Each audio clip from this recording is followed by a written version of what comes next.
You know how when a relationship ends, it's so easy to just fall back on that old saying, it takes two? But what if that's not the whole story? What if that simple phrase is actually hiding a much more complicated and honestly a more unfair truth? Today, we're going to pull that whole idea apart and look for the clarity that gets lost when we just assume the blame is always 50-50. I want you to really let this sink in. This sentence right here, it's the key that can unlock so much confusion. You weren't both doing the same thing.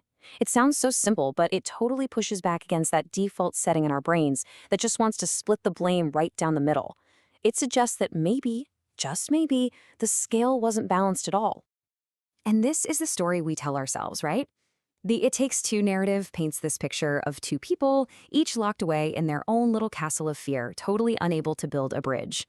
It feels symmetrical. It feels fair. But what if that neat, balanced image is actually just a mirage that's keeping you from seeing what really happened? Okay, so this is where we hit a really common and kind of tricky psychological trap. It's called false equivalence.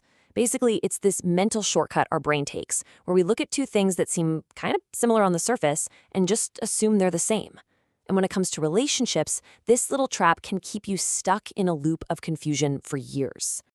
So what does this actually look like in real life? Well, it's saying something like, we were both guarded, and just leaving it at that. But hold on, how were you guarded? Were you being cautious because your intuition was picking up on a red flag? Or was the other person guarded because they were actively hiding something? See, those are two totally different things. One is smart self-protection. The other, well, that's getting a lot closer to deception. Lumping them together is a false equivalence.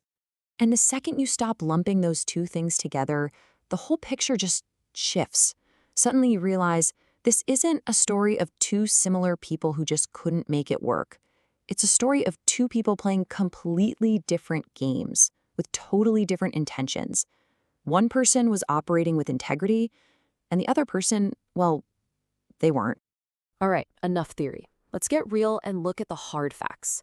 The best way to break out of this false equivalence trap is to stop talking about feelings and start looking at actions. What actually happened? Let's put it all side by side. Okay, wow, when you actually lay it out like this, the difference is just staggering, right?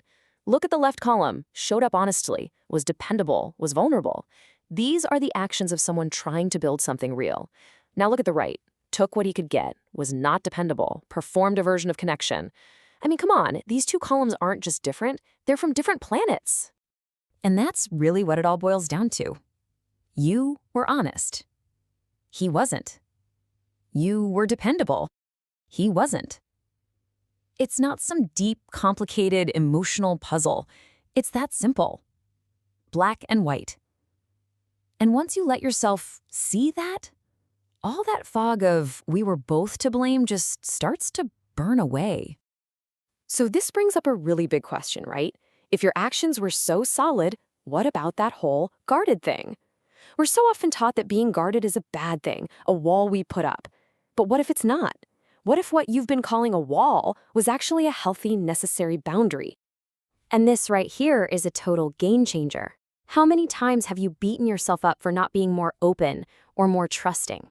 But what if that caution, that little bit of hesitation you felt, wasn't a flaw at all? What if it was actually your intuition screaming, red flag, red flag? That right there, that's the pivot point. That's when you stop blaming yourself and start trusting yourself. Just look at this process. This isn't weakness. This is wisdom in action.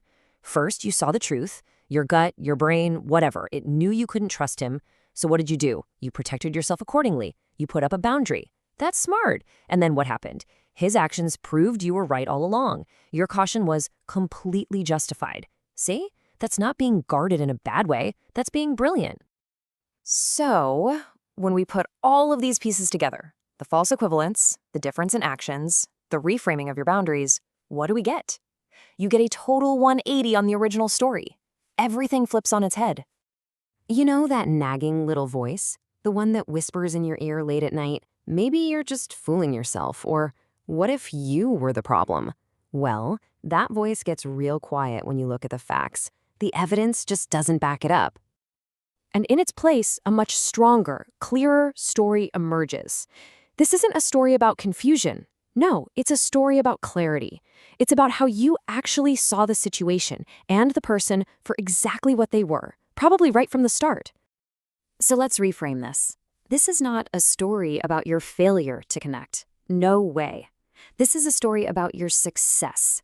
Your success in showing up with integrity. Your success in setting the right boundaries, seeing someone for who they really were, and handling yourself with grace when they just couldn't do the same.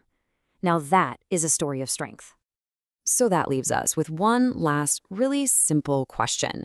If you were the one acting with clarity, if you were the one being honest, then where was the deception really coming from? The answer? Well, it's pretty obvious it wasn't coming from you. And realizing that, yeah, that changes absolutely everything.